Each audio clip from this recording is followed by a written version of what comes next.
বাবা, একটু থামো তো। সেই সকাল থেকে কাজ করছো, একবারও তো বিশ্রাম নিচ্ছ না বাবা।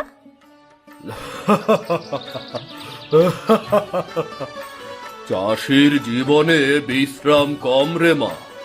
পরিশ্রম না করলে পেট ভরবে কেমন করে? জানি বাবা, কিন্তু তুমি তো একা মানুষ। শরীরটা যদি ভেঙে যায়, আমি কাকে নিয়ে থাকবো বলো? আবার কিছু হলে তুই আছিস না। তুই তো আমার শক্তি রে, আমার ভরসা। তা ঠিক আছে, কিন্তু আগে ভাত খেয়ে নাও। আমি হাতে না খাওয়ালে তুমি তো খেতেই চাও না। আহ, কি সুন্দর গন্ধ! আর মেয়ের হাতের ভাত, দুয়ে মিলেই সুখ।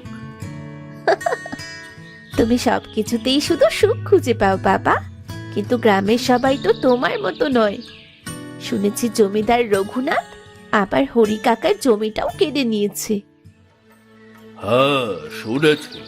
সে তো আগেও অনেকের জমি নিয়েছে। ভয়ে কেউ কিছু বলে না। ভয় কিসের? অন্যায় করলে চুপ থাকা মানে অন্যায় কি বড় করা। সহজ না রে মা। ওর কাছে আছে টাকা, দেহরক্ষী, ক্ষমতা। আমাদের আছে শুধু দুটো হাত আর মাটির ভালোবাসা। তবু আমি চুপ থাকতে পারবো না। বাবা, বাবা তুমি বিশ্বাস করো, অন্যায়কারীরা চিরকাল বেঁচে থাকে না। না রে মা, কেউ পারে না। কিন্তু ন্যায়ের পথেও কাটা বেশি। যারা সত্য বলে তাদের গলায় আগে কেটে দেওয়া হয়। তবু বাবা, আমি বলবো, গলা কেটে দিলেও সত্য থামানো যায় না। একদিন না একদিন জানবে সবাই কারা ভালো আর কারা ভণ্ড। তোর এই আগুন দেখে ভয়ও লাগে, আবার গর্বও হয়। আমি চাই তুই এমনই থাক, কিন্তু সাবধানে। কিসের ভয় বাবা? সত্য মানুষকে কখনো হারায় না। আহ, ঠিক বলেছিস মা, কিন্তু মনে রাখিস, পাপী মানুষ নিজের মৃত্যুর আগেই তার ঘর পোড়ায়। একদিন এই গ্রামের মানুষ ঠিক জেগে উঠবে, এই অন্যায়ের রাজত্ব শেষ হবে বাবা। তুই তো দেখি আমার চেয়ে বেশি বড় কথা বলে ফেললি রে। কিন্তু আমি গ্রামের মেয়েদের মধ্যে একটু আলাদা, তাই না বাবা? আলাদা তো বটেই। তুই আমার চোখের মনি। তোর হাসিতে আবার পরিশ্রমের দাম পাই রে, বুঝলি?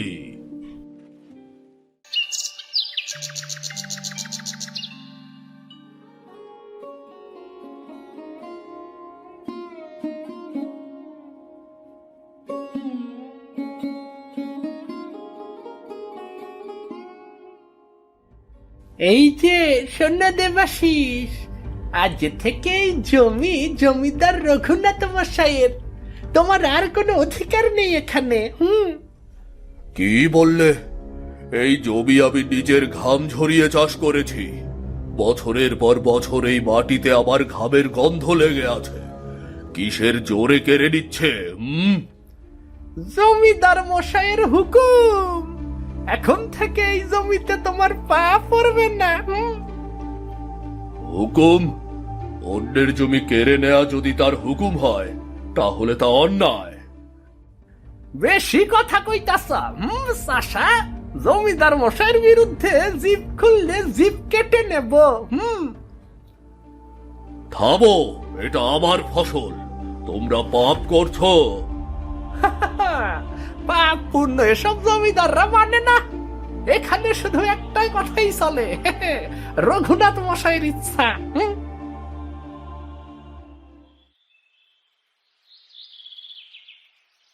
থামো, কার এত সাহস আছে আমার বাবার গায়ে হাত দেবার?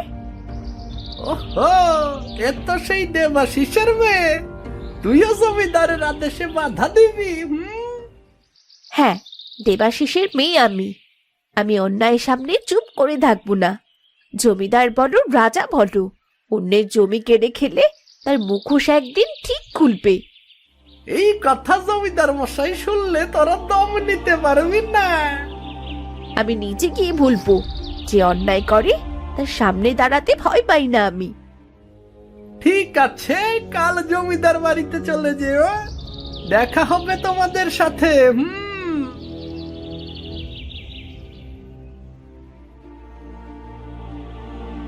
বাবা, কতটা অন্যায় করলে মানুষ এমন নিষ্ঠুর হয়। আমি যাব বাবা, ওই জমিদারের কাছে আমি যাব। আমি তার চোখে চোখ রেখে বলবো, আমাদের জমি আপনি কোনোভাবেই নিতে পারবেন না। মিতু, ওদের সাথে মোলাকাত মানে আগুনে হাত দেওয়া রে। আগুনে হাত দিয়েও যদি অন্যায়ের শেকল পোড়ানো যায়, আমি ভয় পাই না বাবা।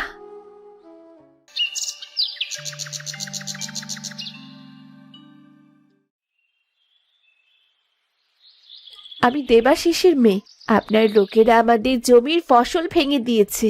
আমি নিজে এসে বলেছি, এই জমি আমাদের, আপনি অন্যায় করে তা কেড়ে নিলে চলবে না। সেই দেবাশিস, তোর বাবা বড় স্বাবলম্বী ছিল রে, কেবল এখন আর নেই। কিন্তু দেখছিস না, আমি এখানে আছি, আমি তো জনগণের সেবা করি রে। তুমি তো দেখতে অনেক সুন্দর মেয়ে, মুখটা একটু সামলে কথা বললে ঠিক হয় না? মানুষকে ঠকিয়ে জমি পাওয়া যায়। আপনি জমিদার না, আপনি একটা ডাকাত। আপনার ন্যায় দেখানোর নামে আড়ালে অনেকে জীবন বিপদে ফেলেছেন, আর আমি সেটা চোখে দেখেছি। সরাসরি কথা ভালো। তুই কি জানিস, এই গ্রামে কথা ফুরে দিলে তোদের মতদের অনেকেই অপমান পায়। তোর মতন মেয়েরা বুঝে শুনে কথা বলে। তোর মতো সুন্দরী মেয়ে একটু নম্র হওয়া উচিত। নম্রতা অন্যায় চাপাতে দেবার নাম নয়। আমি ভয় পাই না। আপনার মুখোশ আমি ঠিক খুলে দেব। আপনার যতই সুন্দর মুখ থাকুক না কেন, আপনার ভেতরে লুকোনো কুৎসিত চেহারা একদিন সবার সামনে ঠিক আসবে। তুই কি মনে করিস তোর সাথে গ্রামের মানুষ আছে? তোর পিতা ছিল সাধারণ, তবু তিনি চুপ করে থাকতেন, কারণ পৃথিবীটা বড়। তুই এসব করে আমার গরিমা নষ্ট করবি ভাবছিস? গরিমা বলতে অন্যায়ের অবলম্বন বোঝায় না। আমার বাবার ঘরে জন্ম নেওয়া প্রতিটি বীজের অধিকার আমি দান করব। না না, এই মেয়েটাকে এক হাতে সামলে রেখে সজাগ করা যাবে। একদমই সাধারণ মেয়ে নয়, ওকে ভয় দেখালে চাপা পড়ে যাবে। আমি চুপ থাকবো না। আমি পুরো গ্রামকে জানিয়ে দেব আপনার আসল চেহারাটা কি। তোমার কথা মনে রাখবো মেয়ে, তবে মনে রেখো, কয়েক মিনিটের সাহস অনেক সময় বিপদের কারণ হয়ে দাঁড়ায়।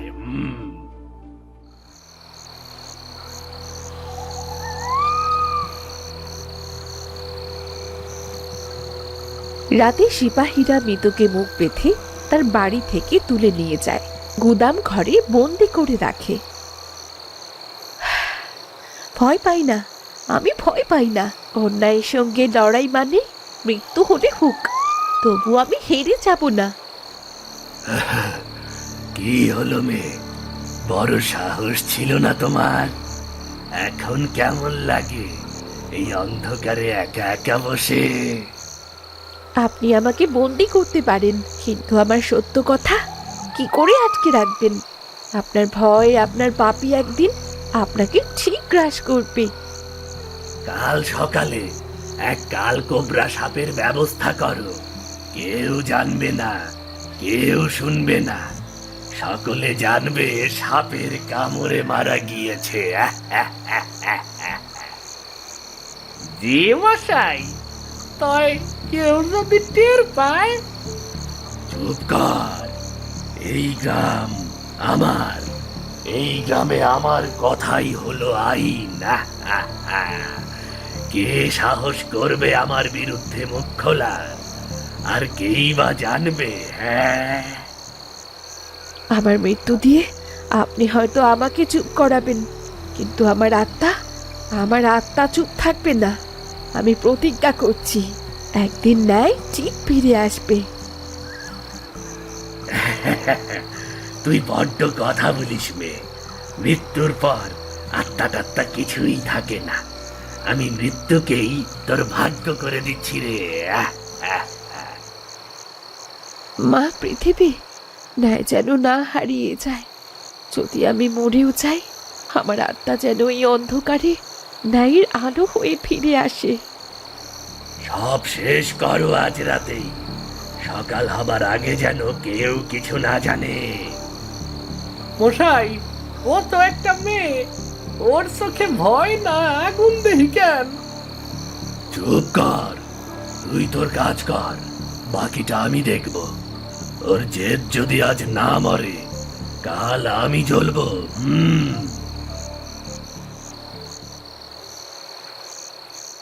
কেউ কানে।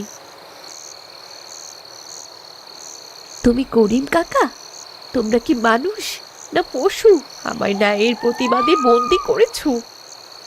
আমার কিছুই করার নাই মা, ক্ষমা করো আমায়, ক্ষমা করো।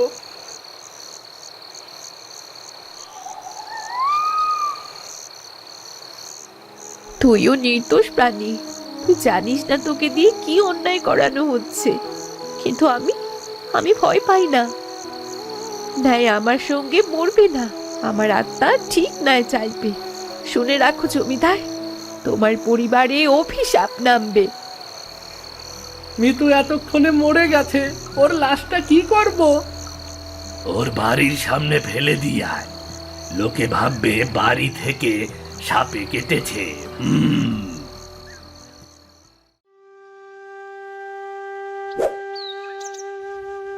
মা, মা মিতু, তুই বলেছিলি অন্যায়ের বিচার একদিন হবে, কিন্তু তুই এভাবে আমাকে ছেড়ে চলে গেলি। এভাবে আমাকে ছেড়ে চলে গেলি। ও আমাগোর জন্য এত কিছু করবার চাইলো, অথচ দেহ সাপে ওরে শেষ কইরা দিল। হে সৃষ্টিকর্তা, তুমি কেন ভালো মানুষদের নিয়ে যাও? হ্যাঁ, তুই চলে গেলি মা, আমি একা কিভাবে থাকবো? না না, আমি পারবো না, পারবো না আমি তোকে ছাড়া।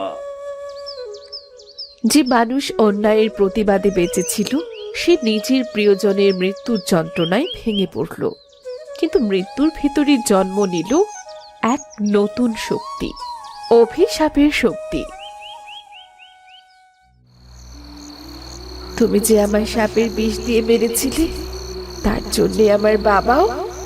জমিদার, তুমি কি ভেবেছ মৃত্যুতেই সব শেষ হয়ে যায়? না, আজ আমি তোমায় অভিশাপ দিচ্ছি যে রক্তে পাপ, সেই রক্ত সাপে পরিণত হোক। তোমার বংশে মানুষ নয়, সাপ জন্ম নেবে। তোমার পরিবারে শান্তি থাকবে না কোনোদিন। যেদিন তোর বংশ শেষ হবে, সেই দিনই আমার আত্মা শান্তি পাবে।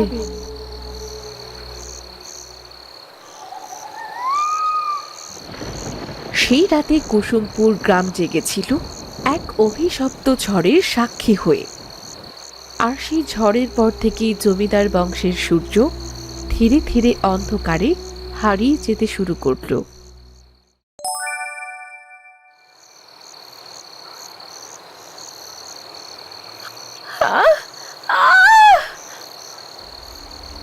এ কি? না না, এটা তো বাচ্চা না, এটা এটা তো সাপ।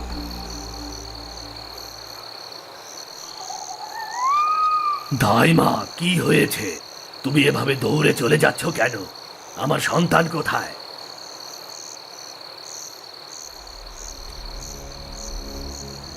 এ কি? আমার বাচ্চা কোথায়? কোথাও তো আমার বাচ্চা নেই। দাইমা কি আমার বাচ্চা চুরি করে নিয়ে পালালো? না না না না, দাইমা তো দৌড়ে খালি হাতে পালালো। তার হাতে তো কোনো বাচ্চা ছিল না। জমিদার মশাই, আমি দাইমাকে ধরে নিয়ে আসবো। বাচ্চা কোথায় ও ভালো বলতে পারবে। হ্যাঁ, একদমই ঠিক বলেছিস। যা, ওই দাইমাকে এক্ষুনি ধরে নিয়ে আয়।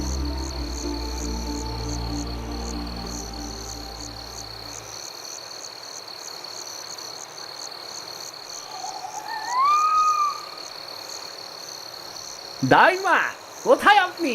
বেরিয়ে আসুন তাড়াতাড়ি। জমিদার মশাই আপনাকে তলব করেছে। কি হলো, কথা কানে যাচ্ছে না? বেরিয়ে আসুন।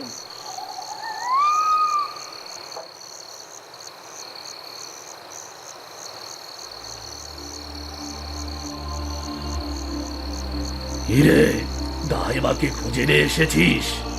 আবার সামনে নিয়ে আয় ওকে।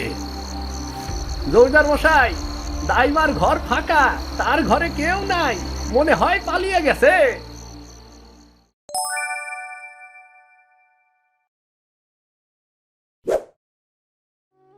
তুমি বুঝতে পারছো না, তোমার পাপ, তোমার লোভ, আমি আমার সন্তানকে হারিয়ে ফেললাম। আমাদের ও, শান্ত হও কমলাবতী, বিষয়টা আমরা সামলাবো। শান্ত হও। আমি তোমার কোনো কথাই শুনতে চাই না, আমাকে একটু একা থাকতে দাও দয়া করে। সাপ, সাপ, দেখো, দেখো এখানে। কমলাবতী, শান্ত হও। কোথায় সাপ? আমি তো কোথাও সাপ দেখতে পাচ্ছি না। কোথায় সাপ? দেখেছো, সে পালালো। কি হচ্ছে আমাদের সাথে? আমাদের জীবনে আর কখনো আমরা শান্তি পাবো না। আহ!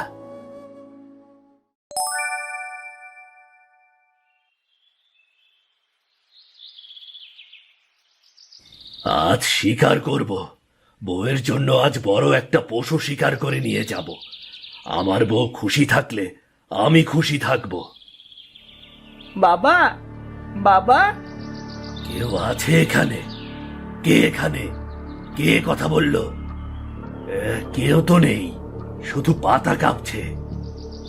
না, আমি কি পাগল হয়ে যাচ্ছি? এটা কি কোনো স্বপ্ন? বাঁচাও, বাঁচাও! আহ, ও, ও, কি আমি দেখছি? না না না না, এটা সম্ভব না। আমার চোখের সামনে এই সাপ, কিন্তু ও বাবা বলে ডাকছে কেন? না না না না, এটা সম্ভব না। ও শুধু সাপ নয়, হয়তো অন্য কিছু। বাবা, বাবা, বাবা। আমাকে এখন এখান থেকে পালাতে হবে, না হলে।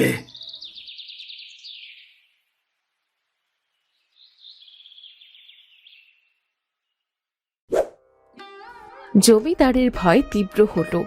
শিশু স্বর আর সাপের অস্তিত্ব শুধু সন্দেহ নয়, এটা সত্য। মৃত্যুর অভিশাপের প্রাণী তার জীবন্ত রূপ, যা শুধু তার পরিবার নয়, পুরো জমিদারের মানসিক শান্তিটুকু কেড়ে নিল। আজই আমাকে কিছু একটা করতে হবে, না হলে আজ রাতেই আমাকে তান্ত্রিকের কাছে যেতে হবে।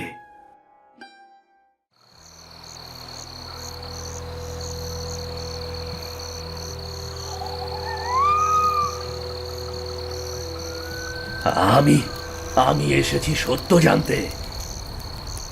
তুই অন্যায়ের আগুন জ্বালিয়েছিলি জমিদার, অন্যায়ের আগুন, যে আগুন তোর লোভ আর অহংকারে তৈরি হয়েছিল। মানে, তুমি কি বলতে চাও? আমি কি ভুল দেখছি? না জমিদার, ভুল দেখছো না।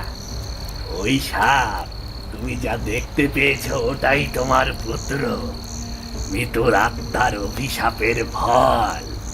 সে জন্মেছে সেই অভিশাপের কারণে, যা তুই অন্ধকারে সৃষ্টি করেছিলি। আমার পুত্র? এ এ কি করে সম্ভব? কিন্তু আমি ওই চাইলে এখনো সমাধান পেতে পারিস। সাপ হতে পারে আবার মানুষ। তুই যদি সত্যিকারের ক্ষমা, ন্যায় আর ভালোবাসা দেখাস, তাহলে এই অভিশাপ ভেঙে যাবে, না হলে তোর বংশ ধ্বংসের দিকে যাবে। আমি যা করেছিলাম তা ভুল। মৃত্যুর প্রতি অন্যায়, সবই আমার ভুল। আমি চাই সমাধান। আমি চাই আমার পুত্র মানুষ হয়ে ফিরে আসুক। তাহলে প্রস্তুত থাক, আগামীকাল নতুন সূর্য উঠবে। সাপ সেই পুত্রের রূপ বদলাবে, মানব রূপে ফিরে আসবে, তোর বংশেও শান্তি ফিরে আসবে। হ্যাঁ, আমি প্রতিজ্ঞা করছি, আমি আর কখনো কারো প্রতি অন্যায় করব না। আমি সবাইকে সবার জমি ফেরত দিয়ে দেব। মৃত্যুর আত্মার কাছে ক্ষমা প্রার্থনা করছি আমি। সেই রাতে গুহার অন্ধকারে জমিদারের মন ভেঙে গেল। সে বুঝতে পারল শক্তি আর অভিশাপকে কোনোদিন অবজ্ঞা করা যায় না।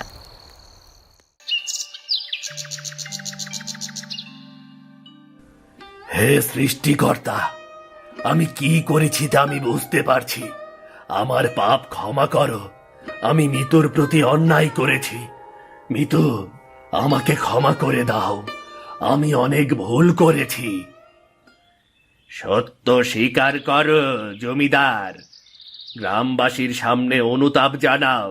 সত্যি কথা ছাড়া আর কোনো উপায় নেই। গ্রামবাসীরা শুনুন, আমি অন্যায় করেছি। মিতুকে আমি মেরেছি। তার অবিচার আর মৃত্যু সবই আমার কারণে। আর সেই অন্যায়ের প্রতিশোধ আজ আমার বংশে এসেছে। আমার সন্তান, যাকে আমি আশা করেছিলাম, জন্ম নিয়েছে সে সাপ হয়ে। এটা মিতুর অভিশাপ। আমি আমার ভুল স্বীকার করে নিলাম। আমি জানি কেবল অনুতাপেই যথেষ্ট নয়। আমি প্রতিজ্ঞা করছি, ভবিষ্যতে অন্যায়ের পথ কখনো ধরব না। আর গ্রাম ও মানুষের প্রতি সত্যিকারের দায়িত্ব পালন করব। জমিদারের কথা শোনার পর গ্রামের মধ্যে এক অদ্ভুত শান্তি নেমে এলো। মৃত্যু, অভিশাপ, ভয় সব মিলিয়ে নতুন একটা শিক্ষা। এবার সব ঠিক হয়ে গেছে। সত্যি, অনুতাপ আর ন্যায়ের পথ দেখলে অতীতের ভুল থেকে মানুষ শিখতে পারে। হ্যাঁ, আমি শিখেছি। মিতুর আত্মা হয়তো শান্তি পাবে। আর আমরা, আমার পরিবার, আমার বংশ শুধুই ভালোবাসা ও ন্যায়ের পথে চলব। যে পাপ স্বীকার করে তার শৃঙ্খল ভাঙে। যে অনুতাপ প্রকাশ করে সে ন্যায় ও শান্তি পায়। হায় সৃষ্টিকর্তা, ও সত্যি আমাদের সন্তান। হ্যাঁ হ্যাঁ, এটা সত্যি। আমি ভুল করেছি। আর কখনো অন্যায়ের পথ ধরব না। মিতু, তুমি আমাকে ক্ষমা করেছো, তাই না মিতু? জমিদার, আমি শান্ত। আমার অভিশাপ পূর্ণ হলো। তোমার পাপ স্বীকার ও অনুতাপে শান্তি ফিরেছে। এভাবেই কুসুমপুর গ্রামের ইতিহাসে শেষ হলো অভিশাপ, অন্যায় এবং ন্যায়। শিশুটি মানুষ হয়ে ফিরল। সত্য, সাহস, অনুতাপ শেষ পর্যন্ত অন্ধকারকে পরাস্ত করল। যদি গল্পটি ভালো লেগে থাকে তাহলে চ্যানেলটি সাবস্ক্রাইব করে আমাদের সঙ্গেই থেকো। আর হ্যাঁ, লাইক আর কমেন্ট করতেও ভুলবেন না কিন্তু।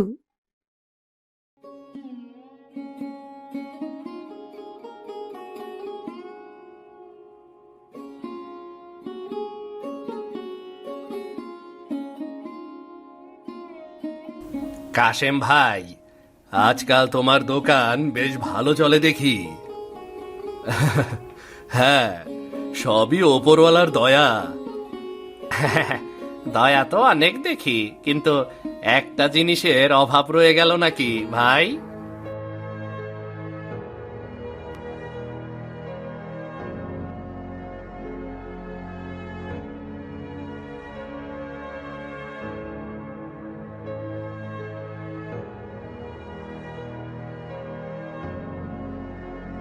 তুমি আবার কাঁদছো? মানুষের মুখে এমন কথা শুনে আমি আর কতদিন থাকবো কাশেম? সবাই তো আমাকেই দোষ দেয়, ফলে আমার কপালে সন্তান নেই। সালমা, মানুষ যা খুশি বলুক, তাতে আমাদের কিছু যায় আসে না। সন্তান উপরওয়ালার দান। তিনি যদি চান, তোমার কোলে ঠিক একটি ফুল ফুটবেই ফুটবে। দেখো। আর না চাইলে চোখের জল ধুয়েও তা আসবে না, বুঝলে? কাঁদিস না মা, উপরওয়ালা যেমন রাখে তেমনি থাকতে হয়। তোর স্বামী তো তোকে অনেক ভালোবাসে, তাই না? হ্যাঁ, ভালো তো বাসে মা, কিন্তু তার চোখেও মাঝে মাঝে আমি অপরাধী হয়ে যাই। মানুষের জীবনে সব পূর্ণ হয় না রে মা। কেউ সন্তানের অভাবে কাঁদে, আবার কেউ সন্তান হয়েও দুঃখে থাকে। উপরওয়ালা যা দেন তারই মঙ্গল তাতে থাকে। ঠিকই বলেছেন মা। আমার সালমাই আমার সব, সন্তান না হোক, ওর হাসিতেই আমার শান্তি। হে আল্লাহ, যদি কখনো আমাদের ঘরে কোনো সন্তান আসে, যেন তার মনটাও ঠিক ওর মতো সৎ হয়। দেখিস মা, আল্লাহ দেরি করে দিলেও ভালো কিছুই হবে।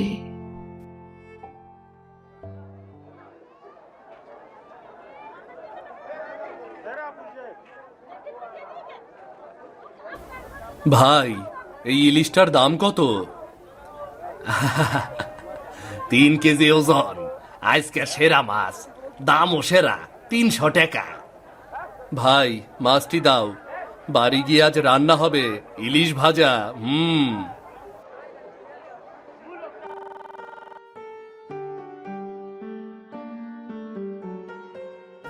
সালমা, কই গো, দেখে যাও, আজ তোমার জন্য কি এনেছি, দেখে যাও।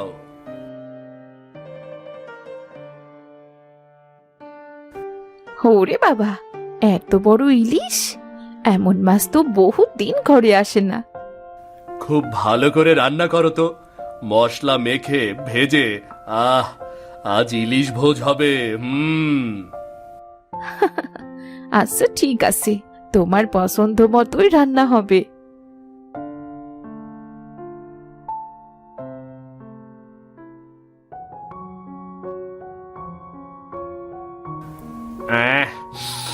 বাপ রে, আজ কাশেমের ঘরে নিশ্চয়ই রাজকীয় ভোজ চলছে।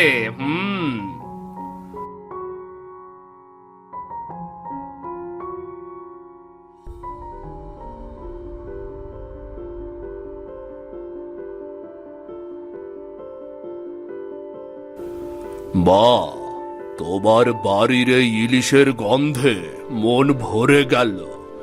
একটু দাও না, বহুদিন পেটে পড়েনি, দাও একটু।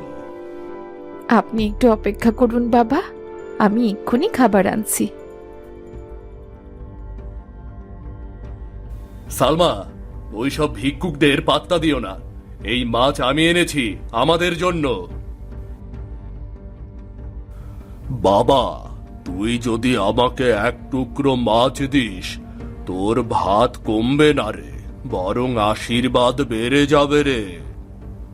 আমার যা আছে তা আমি কষ্ট করে কামিয়েছি, কারো আশীর্বাদে না। অন্য কোথাও যাও, যাও যাও যাও। কাশেম, মনে রাখিস, দান করতে না জানলে ধন একদিন ধ্বংস হবে। এই মাছ, যার জন্য তোর এত গর্ব, সেটাই হবে তোর কাল। আরে যাও যাও যাও, মাছ খেতে না পেরে এখন কত কথা। যাও যাও যাও।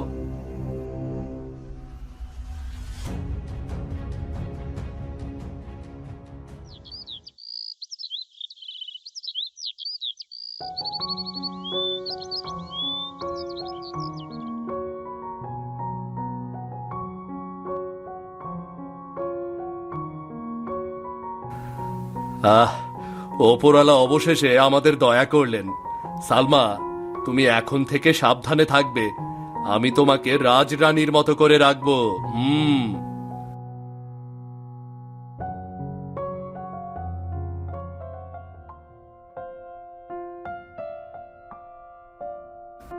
বিধাতা তোদের ঘরে সুখের আলো আনুক মা। আমি মরার আগে তোর কোলে আমার নাতি দেখতে পারবো।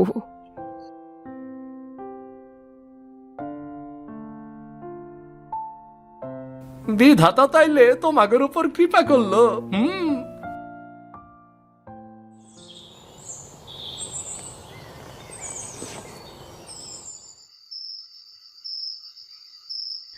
কাশেম, আমার মনে হয় কেউ নদীর দিক থেকে আমাকে ডাকছে।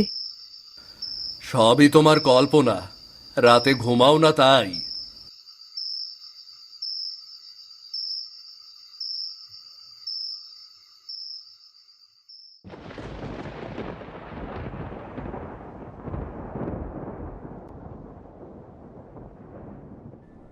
সময় হয়েছে, সবাই বাইরে যান এখন।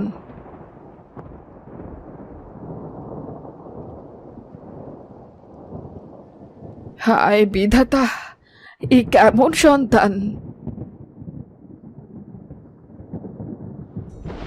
এ তো মানুষ না, এ কেমন সন্তান জন্মেছে তোমার ঘরে? জীবনে তো এত মানুষের বাচ্চা দেখেছি, কিন্তু মানুষের পেটে মাছ জন্মাতেই কখনো দেখিনি। দেখেছো দেখেছো, কাশেম ভাই যে সাধুকে তাড়িয়ে দিয়েছিল সেই এখন অভিশাপ হয়ে ফিরেছে। এই সন্তান অশুভ। ওপরওয়ালার উপর ভরসা রাখ মা, হয়তো তিনি পরীক্ষা নিচ্ছেন। যেমনই হোক, এ তো আমার সন্তান, আমার বুকের রক্ততেই জন্মেছে ও। না, এ আমার সন্তান হতে পারে না।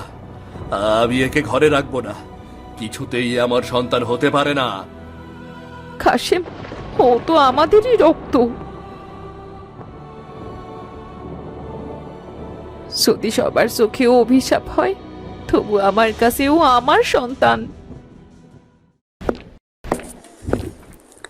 কি ভাবছেন এই কার্টুনগুলো কিভাবে বানায়? কোনো চিন্তা নেই, আমাদের অফিস এফএস ক্রিয়েশনে হাতে কলমে শেখানো হচ্ছে 2D অ্যানিমেশন। অনলাইন কোর্সে আজই জয়েন করুন।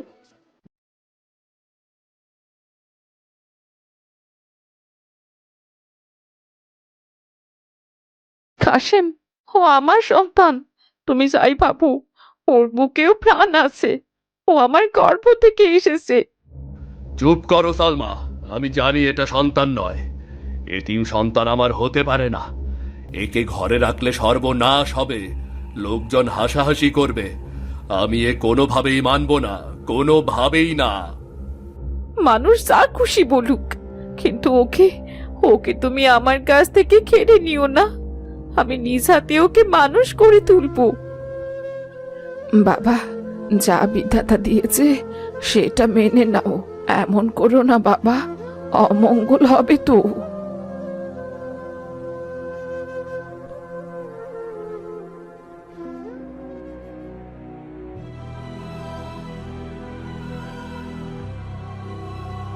আমার এই ঘরকে লজ্জায় ডুবিয়েছিস, এখন নদীর জলে ভেসে দূর হয়ে যা, আমার চোখের সামনে থেকে দূর হয়ে যা।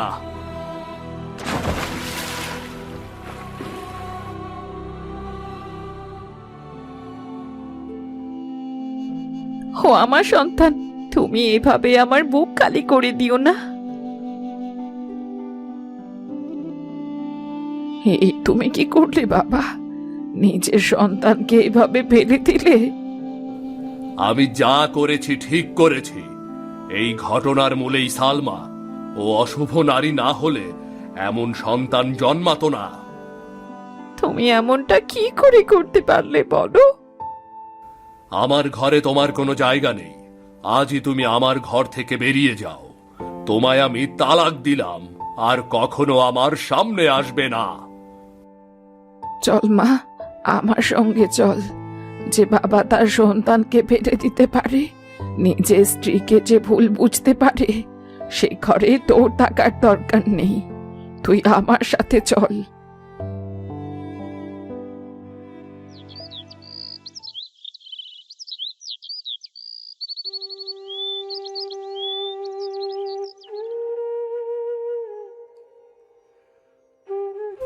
সালমা, তুই তো কাশেম মিয়ার ঘরে আসিলি না, এখন এইখানে এত পরিশ্রম কেন করতাস? তুই নিশ্চয় কিছু পাপ করছিলি, তাই বিধাতা তোরে এমন শাস্তি দিতাছে। ভাই, সবসময় নিজের পাপেই মানুষ কষ্ট ভোগ করে না, অন্যের পাপের ফলও ভোগ করে।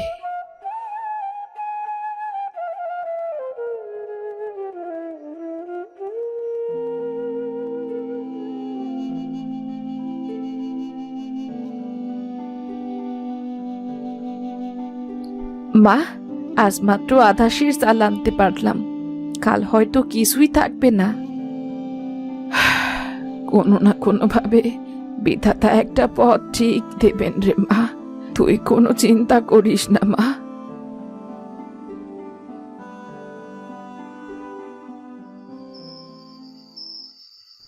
হে বিধাতা, আমার কি পাপ?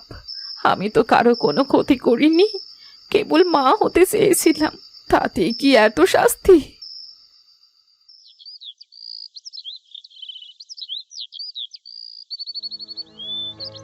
বাকি তো অনেক জমছে সালমা, আগে দেনা শোধ করো, তারপর চাল দেই।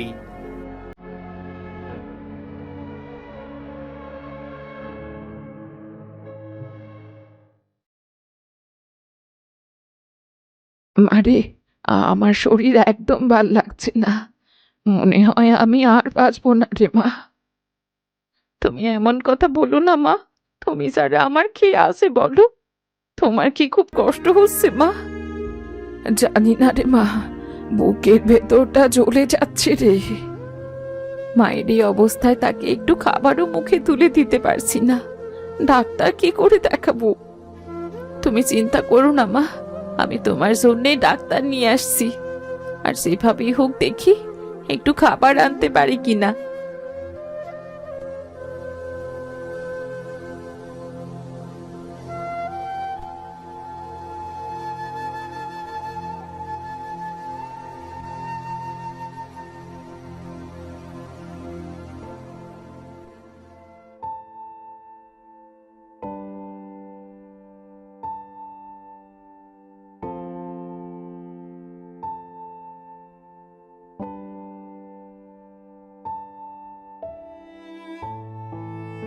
মা, ও মা, মা তুমি কথা বলো মা, তুমি ছাড়া যে আমার কেউ নেই, তুমি এইভাবে আমাকে একা রেখে চলে যেতে পারো না মা।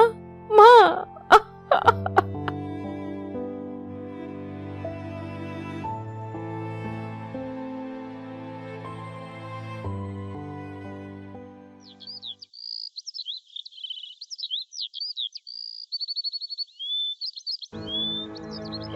হে বিধাতা, তুমি আমার সব কিছু কেড়ে নিয়েছো, কোনো দোষ না করেও আমাকে দোষী বানিয়েছো। আমাকে এইভাবে কেন একা করে দিলে? তুমি আমাকে নিয়ে যাও বিধাতা। মা, তুমি কেঁদো না, কেঁদো না মা। কে কে কথা বলে? আমাকে কে মা বলে ডাকলো? মা, আমি তোমার ছেলে, আমাকে চিনতে পারলে না? ছেলে? কিন্তু তোমাকে তো অনেক আগেই তোমার বাবা ফেলে দিয়েছিল, তুমি এখনো বেঁচে আছো? আর তুমি তুমি তো মাছ, তুমি কথা বলছো কিভাবে? হ্যাঁ মা, আমি তোমার সেই সন্তান, যাকে বাবা জন্মের পর নদীতে ফেলে দিয়েছিল। বিধাতার ইচ্ছায় আমি বেঁচে গেছি, নদীর জলে বড় হয়েছি এই মাছেদের সাথে। হায় বাবা, আয়, আমার বুকে আয়, মায়ের কোলে আয় বাবা। হ্যাঁ মা, আমি এসেছি তোমার দুঃখ দূর করতে, কিন্তু আমি এখন মানুষ নই, মাছ। বাবার অন্যায়ের কারণে, সাধুর অভিশাপে আমি এই রূপে আছি। তুমি যদি সাধুর কাছে ক্ষমা চাও, তবে আমি মুক্ত হব। আমাকে মুক্ত করো মা। তুই কোনো চিন্তা করিস না বাবা, তুই আমার বুকের ধন, তোকে আমি হারিয়ে ফেলে আবার ফিরে পেয়েছি। সেভাবেই হোক, তোকে আমি মানুষ রূপে ফিরিয়ে আনবই। আমি সাধু বাবার খোঁজে বের হব। হ্যাঁ মা, যাও, আর আমাকে মুক্ত করো মা।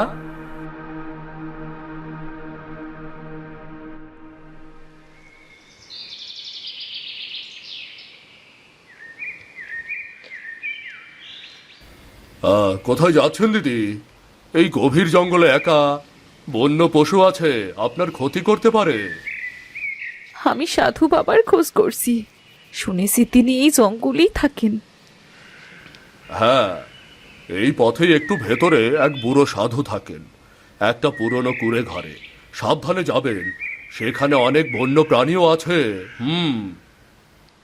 ধন্যবাদ ভাই, বিধাতা আপনাকে ভালো রাখুক।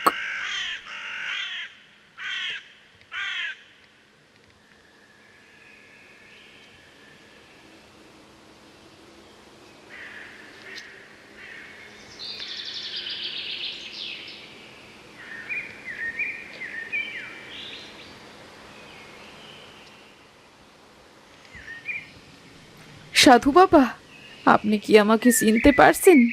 আমি সেই কাশিমের স্ত্রী, যার ঘরে আপনি একদিন অভিশাপ দিয়েছিলেন।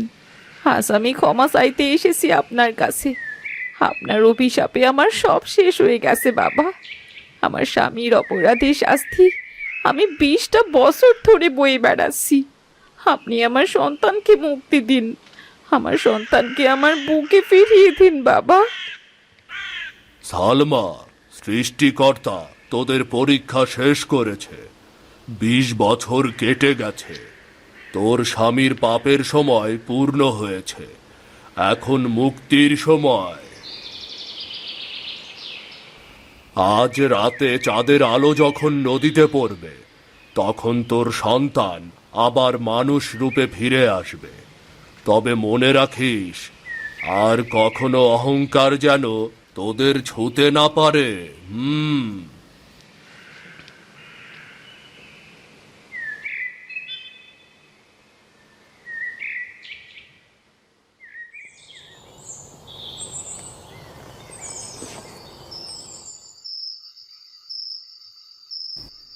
বাবা, আমার ছেলে মানুষ রূপে ফিরে আয় বাবা।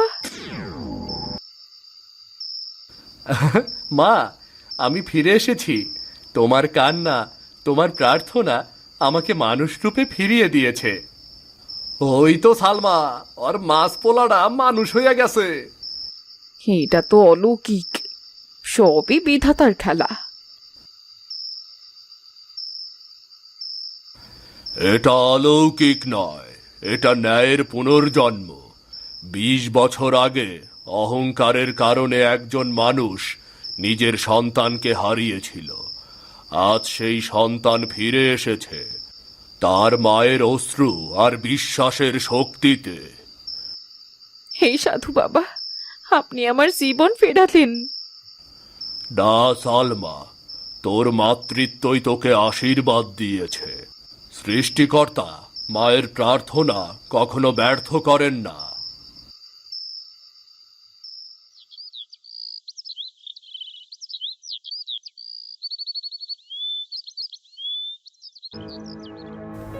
দেখছ কাশেমের অবস্থা, সবই তার পাপের ফল। বউ সন্তান হারাইয়া কি একটা অবস্থা। যে মানুষ নিজের সন্তানকে নদীতে ফেলে, তার জীবন কেমনই হয়।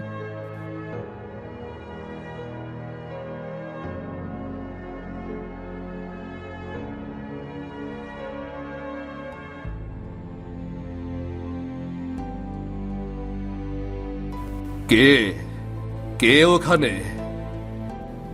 আমাকে চিনতে পারছো না কাশেম?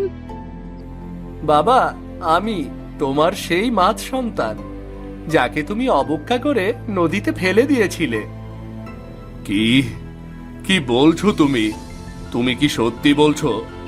আমি তো মাছ সন্তানকে ফেলে দিয়েছি, তুমি মানুষ হলে কিভাবে?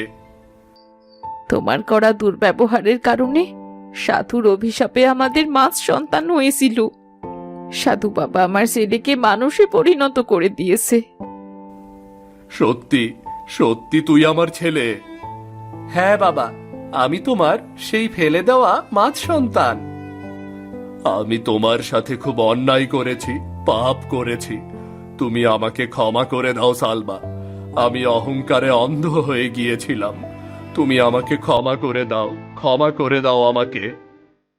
আমি তোমাকে ক্ষমা করে দিয়েছি, আর এই জন্যই তো তোমার সন্তানকে নিয়ে আবার তোমার কাছেই ফিরে এসেছি কাশেম।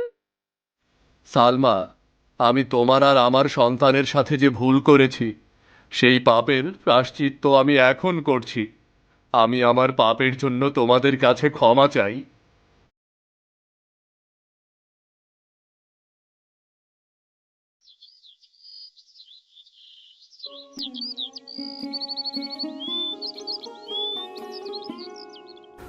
কই গো সালমা, দেখো মাছ এনেছি। আজকের ইলিশে অভিশাপ নেই, শুধু আশীর্বাদ আছে। এই মাছ শুধু আমার পরিবার নয়, আশেপাশের সবাইকে নিয়ে তৃপ্তি করে খাবো। ঠিক বলেছো কাশেম, এই ঘরে এখন শুধু শান্তি আর ভালোবাসা। বাবা, এটা কি আবার কোনো জাদুর মাছ? না রে বাবা, এই মাছ আমাদের আশীর্বাদ আর একসাথে থাকার আনন্দের প্রতীক। কি কাশেম ভাই, দেখতাছি জীবনে আবার শান্তি ফিরাইছে তোমার। হ্যাঁ, এবার কোনো হিংসা অহংকার নয়, শুধুই আশীর্বাদ।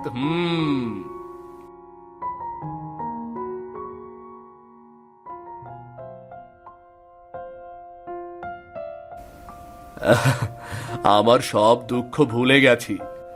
নিজের পরিবারই আসল শান্তির ঠিকানা গো, আসল শান্তির ঠিকানা। হিংসে আর অহংকার মানুষের সাজানো সংসারকে ধ্বংস করে দেয়। দয়া আর ভালোবাসাই মানুষকে প্রকৃত সুখী করে। এমন গল্প দেখতে আমাদের চ্যানেলটা সাবস্ক্রাইব করতে ভুলবেন না।